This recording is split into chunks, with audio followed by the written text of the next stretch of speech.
Harper Via and Harper Audio present The Color of Air, a novel by Gail Tsukiyama. Performed by Brian Nishii and Natalie Naudus. The very color of the air in the place I was born was different. The smell of the earth was special, redolent with memories of my parents. Natsume Souseki. Mauna Loa, November 21st, 1935. 1. Mangoes. The sky threatened rain as Koji Sanada approached the green bungalow where the pungent scent of rotting mangoes mingled with a hint of smoke, the bitter remnants of the pre-harvest cane burning that drifted down from the surrounding plantations. He knew it all too well. Sugarcane had been his life since his family first arrived in Hilo, Hawaii, by way of Osaka, Japan in 1895, along with all the other immigrant workers who had flocked to jobs on the island's sugar and pineapple plantations. Koji had been 10 years old, the older of 2 children and the only son. He had immediately embraced the wildness of the island as his own, so different from his traditional Japanese upbringing. Along the way, the 3 years his parents had been contracted to stay before returning to Japan had turned into a lifetime. Koji walked up the dirt path to the house he knew so well.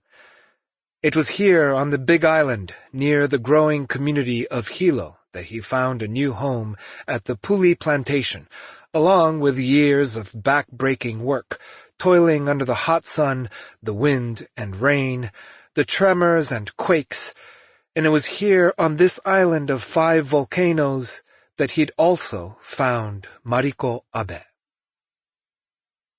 He paused to look around Mariko's yard now and felt a dull ache at having let her down. The garden, always her pride, was wild and overgrown without her. He meant to come pick the mangoes and take them to Nori at the Okawa fish market, but once again time had gotten away from him. He continued up the path to see her beloved mango tree, planted by her grandfather but now empty of fruit. It had been wet and muggy all week, and the moist ground was heavily blanketed with leaves and rotted fruit, only the dark seeds of a few fist-sized mangoes still recognizable. It always amazed Koji how quickly the earth could reclaim its own. "Close your eyes." He thought he heard Mariko's voice again. "Now, what do you smell?" When they were young, she taught him the mangoes were ready to pick when you could smell their fragrant melon-pineapple aroma, while they were still firm to the touch. Her tree always yielded the sweetest mangoes in Hilo town. Koji smiled to think Mariko knew mangoes the way he knew sugarcane, and he felt a sudden sharp longing that was just another form of grief. She had died 2 years ago, and it still felt like yesterday. Another tremor underfoot shook Koji from his thoughts.